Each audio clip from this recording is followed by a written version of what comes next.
Welcome to పూరా local. ఇటీవల 40 ఏళ్ల కాంగ్రెస్ తో ప్రయాణానికి ఫుల్ స్టాప్ పట్టిన మాజీ మంత్రి జీవన్ రెడ్డి బీఆర్ఎస్ లో చేరడానికి సిద్ధమవడం ఇప్పుడు రాష్ట్ర రాజకీయాల్లో హాట్ టాపిక్ గా మారింది. కేసీఆర్ తో ప్రయాణం రాజకీయంగా నూతన అధ్యాయమని జీవన్ రెడ్డి కామెంట్ చేశారు. కేసీఆర్ తో అనుబంధం ఈనాటిది కాదని, తెలంగాణ ఉద్యమ సారథిగా పోరాటం చేసిన నాయకుడు కేసీఆర్ అని కొనియాడారు. తెలంగాణ రాష్ట్ర నిర్మాణం కోసం కేసీఆర్ దశాబ్దాల కాలం కృషి చేశారన్నారు. రైతు బిడ్డగా రైతు సంక్షేమం కోసం రైతు బంధు, రైతు బీమా వంటి పథకాలు ప్రవేశపెట్టారని గుర్తు చేశారు. గోదావరి నది జలాలను సద్వినియోగం చేసుకోవాలని, దిగువన మేడిగడ్డ వద్ద 300 టీఎంసీలను నీటి లభ్యత ఉంటుందని బ్యారేజ్ల నిర్మాణం చేపట్టారు. ఈ ప్రభుత్వం మేడిగడ్డ పునర్నిర్మాణం చేపట్టకుండా కేసీఆర్ ను దోషిగా చూపే ప్రయత్నంలో భాగంగా బ్యారేజ్ల మరమ్మతులు చేపట్టడం లేదని ఆరోపించారు. ఇప్పుడు రాష్ట్రానికి కరువు వస్తే రేవంత్ రెడ్డి బాధ్యులు అవుతారా అని ప్రశ్నించారు.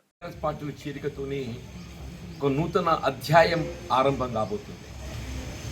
అంటే వాస్తవంగా బీఆర్ఎస్లో చేరిక నూతన అధ్యాయంగా భావించినప్పటికీ కేసీఆర్ గారితో నాకున్నటువంటి అనుబంధం ఇప్పుడే సోదరి వసంత గారు అన్నట్టు ఏదైతుందో ఆ ఈనాడుది కాదు, చాలా వరకు జగిత్యాల ప్రాంత ప్రజానికానికి అందరికీ కూడా తెలుసు. నేను ప్రజా జీవితంలోకి రాకముందు నుండి కూడా వారితో వ్యక్తిగతంగా కుటుంబపరంగా కూడా పరిచయం ఉన్నటువంటి ఒక వ్యక్తిని. మేము 83 అంటే తెలుగుదేశం పార్టీ ఆవిర్భావంలో కలిసి ప్రయాణించాం. తదుపరి కాలంలో రాజకీయంగా మరి భిన్న అభిప్రాయాలతో భిన్న రాజకీయ పార్టీల్లో వేదికలు పంచుకోవడంతో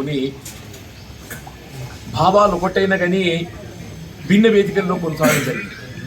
తెలంగాణ రాష్ట్ర ఏర్పాటు ఉద్యమ రథసారథిగా ఏదైతుందో వారు ఏదైతే ఉద్యమం చేపట్టబడడం జరిగిందో వాస్తవంగా ఆనాడు యావత్ తెలంగాణ ప్రజానీకం వారికి అండగా నిలిచింది. 2006-8లో నేను వారికి ప్రత్యర్థిగా ఎన్నికల్లో పోటీ చేయడం జరిగింది. కానీ ఇది ఇస్తుందో అది ఒక రాజకీయ పార్టీ ప్రతినిధిగా పోటీ చేయడం జరిగింది అంతే తప్ప ఏదైతుందో వారి పట్ల కానీ లేక తెలంగాణ అంశం పట్ల కానీ భిన్న అభిప్రాయంతో కాదు. వారు కూడా ఎప్పుడు చెప్తుంటారు వాళ్ళ జీవన్ రెడ్డి గారితో నాకు ఉన్నటువంటి అనుబంధం ఏదైతుందో ఇది రాజకీయాలకు అతీతంగా ఉన్నటువంటి అనుబంధం.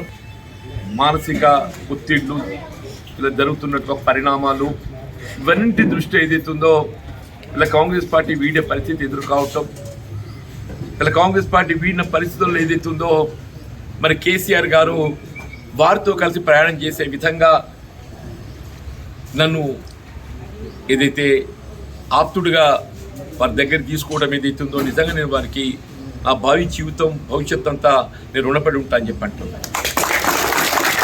అందరి లక్ష్యం ఏదైతున్నదో తెలంగాణ రాష్ట్ర ఏర్పాటు ఎంత ప్రధానంగా భావించామో తెలంగాణ రాష్ట్ర నిర్మాణం కూడా అంతే ప్రధానం చెప్పండి. వారు దశాబ్ద కాలం తెలంగాణ రాష్ట్ర నిర్మాణం కొరకు ఏదైతుందో విశేష కృషి చేసింది. వారు రాష్ట్రంలో అమలు చేసినటువంటి కార్యక్రమాలు అంటే నిజంగా కూడా జాతీయ స్థాయిలో కాదు అంతర్జాతీయ స్థాయిలో కూడా ఎవరు ఆలోచన చేయలేకపోయింది. ఇలా రైతు బంధే కానీ, రైతు బీమా కానీ, కళ్యాణ లక్ష్మి కానీ, కేసీఆర్ కిట్ కానీ, ఇలా బీడీ కార్మికులు పెన్షన్ సౌకర్యాలు కానీ ఇట్లాంటివన్నీ ఎవ్వరు కూడా ఆలోచన చేయలేదు.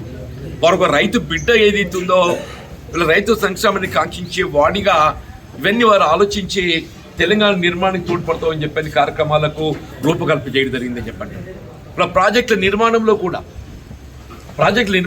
ఎవరు ఊహించలేని చెప్పంటున్నా అందరికి ఆశ్చర్యమైన వాళ్ళ ప్రాణహిత నదీ జలాలను వినియోగించుకోవటం లోపల ఉమ్మడి రాష్ట్రంలో ఏదైతుందో 152 మీటర్ల ఎత్తుతో బ్యారేజ్ నిర్మాణం చేస్తే మన గ్రావిటీతోనూ ఒక లిఫ్ట్తో నీరు వస్తుందని చెప్పని భావించారు. వాస్తవం వస్తే మంచిది, కానీ ఇన్ప్రాక్టికల్ ఇవాళ ఆ 152 మీటర్ల ఎత్తుతో బ్యారేజ్ నిర్మాణానికి మహారాష్ట్ర ప్రభుత్వం ఏదైతుందో అంగీకరించాలి.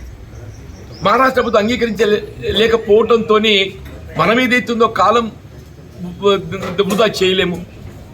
తెలంగాణ నిర్మాణానికి ఉన్నటువంటి ఏకైక మార్గం మన గోదావరి నది జలాలకు ప్రాణహితం జోడిస్తేనే కానీ మన తెలంగాణ ప్రాంతం సస్యజాపన అవకాశం లేదు. కేసీఆర్ గారు ఏదైతుందో 152 మీటర్ల ఎత్తుతో నిర్మాణం చేసే అవకాశం లేనట్టుగా ప్రాజెక్టుకు ప్రాణహిత నదీ జలాలను ఏ విధంగా వినియోగించగలుగుతాం అని చెప్పని 148 మీటర్ల ఎత్తుతోని ఆడ ఒప్పందం చేసుకోవడంతో ఆడ ఆశించిన మేరకు మనం జలాలు పొందే అవకాశం లేదు. అక్కడ ఎప్పుడైతే ఆశించే మేరకు జలాలు పొందే అవకాశం లేదో దాని దిగువన మేడిగడ్డ వద్ద బ్యారేజ్ నిర్మాణం చేసినట్టయితే మనకు దాదాపు ఒక 300 టీఎంసీ పైన నీరు వినియోగంలోకి వస్తుంది. ఇటు సాగునీరు కానీ, త్రాగునీరు కానీ, పారిశ్రామిక అవసరాలు కానీ, హైదరాబాద్ నగరానికి అవసరమైన అవసరాలే కానీ ఏదైనా కానీ చెప్పి అంటున్నాను. ఆ ఆలోచనతో ఏదైతుందో ఇవాళ వారు మేడిగడ్డ కానీ, సుందిళ్ళ కానీ, అన్నారం కానీ బ్యారేజీల నిర్మాణం తలపెట్టడం ఇవాళ ఆ నీటి వినియోగంతో ఏదైతుందో ఇవాళ ఇంత దిగుబడి పెరిగిందని చెప్పండి దీనికి కారణం ఇవాళ మొత్తం ఏదైతుందో తెలంగాణ రాష్ట్రంలో వరి ధాన్య దిగుబడి ఏదైతుందో వ్యవసాయ ఉత్పత్తులు ఏదైతుందో జాతీయ స్థాయిలో మనం పోటీ పడుతున్నామని చెప్పి అంటారు.